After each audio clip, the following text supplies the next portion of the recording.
back to another video. Today we're gonna go over some incubating. Since the weather is relentless and winter just won't quit here in Idaho, we are just cooped up inside and we'll do some incubating videos. So we're gonna do a series and we're gonna try to take you through each step and go along the whole journey with you.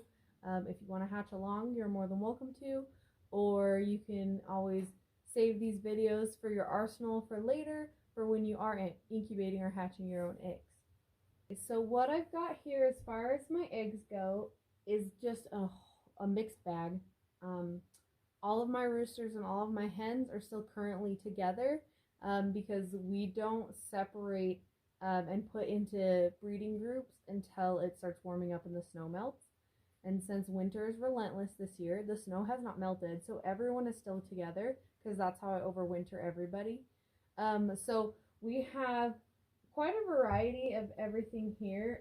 Anything from my olive eggers, first and second generations, to some Morans and some Welsamers, and then I even have some Easter eggers, and then also some Polishes in here that would be mixed. These would be mixed Polish babies. So lots of different fun varieties and types that'll come out of these guys. This is what I'm gonna call my party mix because they are usually purposeful as far as the crosses go, but when everyone's together, it's just kind of like you get what you get. And it'll be fun. It'll be kind of interesting to see how our fertility is and what our hatch rate's gonna be, since it is kind of early for us and there is so much snow. But anyways, so I got my incubator out. We got it all cleaned and sanitized. So for this incubator, I do this with every incubator, but when I clean, I just clean with hot, soapy water. That's every surface that can be cleaned. Obviously, I don't immerse the top, so the top gets washed down, but not like submerged. So it's the base and all the other parts are gonna get scrubbed really good. And then once they air dry, I sanitize all of my parts with peroxide. That's been something I've been doing for years. I know that I've had several people ask me what I sanitize with, and I know there's probably other things out there on the market that you can sanitize with. I just have always done peroxide, and it's always done well for me. So let's go over here and take a look at the incubator and get into this. All right, we'll open this up.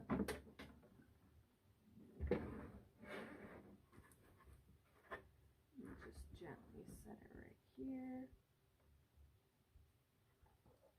Okay, so this is how the Brinzia 56 is set up. I did a review on this already, but I already washed and dried all of my egg turners. I washed and dried the mat that I have underneath.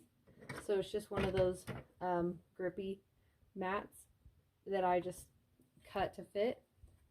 Just washed and dried and then sanitized with peroxide. So this is all set up and ready for us to put eggs in. Alright, so first things first, when you are collecting eggs to prepare for incubation, you do want to select the cleanest eggs that you can find naturally. You don't want to wash these eggs. You don't really want to use anything on them. I know that there are people who do put sanitizing agents on the eggs, like a peroxide or something like that. I don't. I've never found it to really make a big difference. I know there are some people out there that do it. I just try to collect the cleanest eggs out of the nest box. There are a few eggs in here that are a little dirty because whenever we get a lot of rain, obviously the hens will track mud in. So I actually have 60 eggs here. And I kind of did that on purpose so that I can just select the eggs that I think are best and put them in the incubator. It'll hold 56.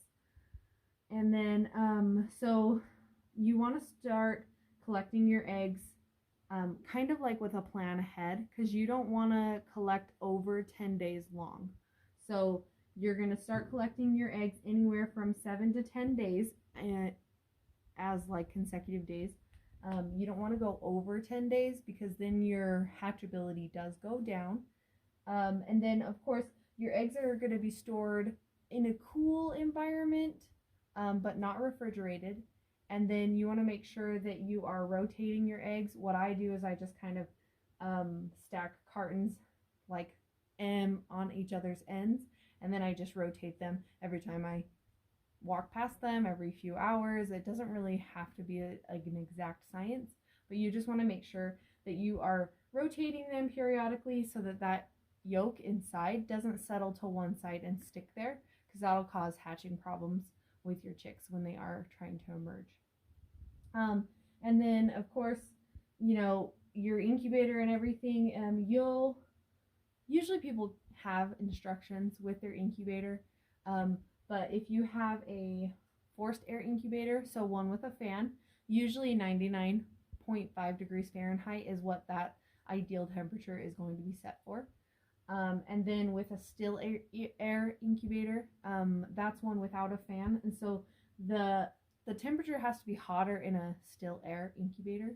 So usually you're going to be like a 101, sometimes 102. But I've never used a still air incubator. I always use the one with a fan. There are benefits to both, so you guys can always do your research and find out which is going to work best for you in your situation. Humidity is one thing that is not as like set as temperature. Like you always want 99.5 degree temperature for your eggs in an incubator like this. But humidity is going to vary because it's going to also depend on your climate and what your normal humidity is. So I do have success with not messing with the humidity until the last 3 days. That's when I up the humidity. I find that before that, about 28 to 30 is, you know, just fine. Even if it's lower than that, it's just fine. But how I determine if the humidity is good is by candling my eggs. And there are charts, and I'll pop one up on the screen so you can see, but there are charts that show you where the air cell should be at. So like by day like 7, it should be at a certain spot, and day like 14 and day 21, so that you can see how that air cell is progressing and you know if your humidity is right or not. So that is something that I track. And so if I'm candling eggs and I notice the air cell is too large, then that means that there's too much evaporating from the egg, so I need to up the humidity. And if the air cell is too small, then that means that there's too much humidity and not enough is evaporating from your egg. So you kind of use that to determine how your humidity is going to go for your incubator. But like I said, I usually have fairly good luck having it relatively low for the first 18 days, and then we up it to like 65. Higher than that is fine, 65 to 75, but 65 is where I set it for day 18.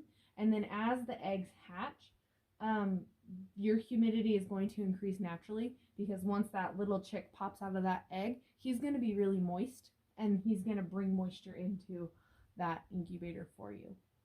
And then of course we're going to get all these guys set in here, get everything set up. We are going to turn on our incubator, make sure that it is running at the perfect temperature before we put the eggs in. So it's always a smart idea, especially where I haven't used this in a whole season. We are going to set it up, get it running, and then make sure that everything is perfect. And then once everything is good, like our temperature is holding, the humidity is where it wants to be, and all that stuff, then we'll go ahead and put our eggs in. So let's get to that point.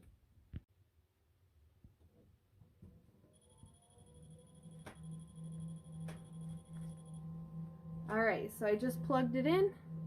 I have my instruction booklet handy as a refresher to make sure that I have all of the information I need.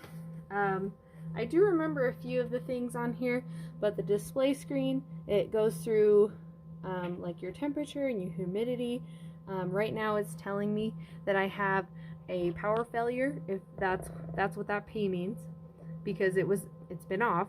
So I just plugged it back in, and that's what it's going to tell me. So I'm going to hold this down for 5 seconds, and it'll clear the power failure. And then this 0 means that the turning function is off, which is fine for now, but we will need to turn that back on when we put our eggs in. So just to start out, it's showing me I have 7% humidity, and it's telling me that my temperature is running at 73 degrees, 0.5 Fahrenheit. So we are gonna let this do its thing for about a half hour to an hour, and we're gonna come back and check and see where it's at in that time frame and make sure that it's holding temperature. Alright, so it's been about an hour. The temperature is at 99.5 and sometimes 99.6, but that's fine. The humidity is holding at 41%, and I haven't touched it for an entire hour. I did get the rotation turned on. If you can see that little symbol in the corner, it's showing us that it is on for the egg turning. And so I think we are good to go ahead and get these eggs put in here.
Alright, there we have it, 56 eggs. It looks like this egg is a little too big, so I'm going to take that one out and replace it for one that's a little better sized.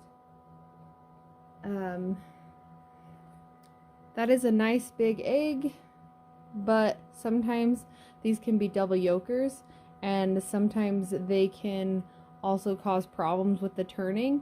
So since it is quite large, I'm gonna go ahead and remove it from this batch just so we don't have any problems. I still have some good sized ones in here, so it'll be okay. It's just that one is abnormally large, so we're gonna exclude it from this batch.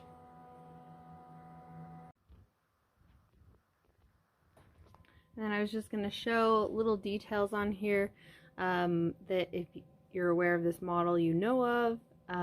But this little like tubing right here is for a water container. So for right now, I have it set as low as it can be. And then in 7 days, I'll candle the eggs and see where I need to put the humidity. And then if I need to change it, then that tubing will go to a container of water that will just sit over here to the side. And it will just pump water in and keep it at a steady humidity. Also, there's this little air adjuster right here, so you can see that this is less and that this is more air. So I kind of just leave it somewhere in the middle to start, and then I'll kind of adjust it less or more depending on the humidity level, trying to conserve humidity, less air, trying to let the humidity out will give it more air. And then the last 3 days you leave it wide open like this, you don't close it. So here goes. Alright, sorry about the lighting change. We lost the light last night, and so we made do with some lamps and stuff, but we continued the rest of this video this morning so we could get it finished up and put out for you guys. We live in a pretty old farmhouse, and so once we lose the natural light from the windows, we kind of have to rely on lamps and stuff.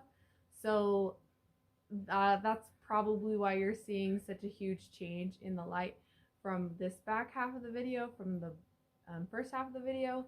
But please excuse that. We are going to work on getting some better like filming lights for indoors. We just haven't gotten there yet. Anyways, back to our video. So we have our incubator set and it's ready to go. I always have a notepad nearby so that I can write down any notes or any things that I've changed, so that I can have a way to look back on what I've done, so that I can repeat that process, or maybe if I want to like change something a little bit the next time I incubate eggs. So it's always useful. Any kind of thing that goes on, just make a note so that you know what you're doing, or you remember what you did last year. And then we are going to candle our eggs. So I'll put out each of those videos as I do them. So our first time that we'll candle for these eggs is going to be about 7 days. I will see you guys in 7 days for our first candling video.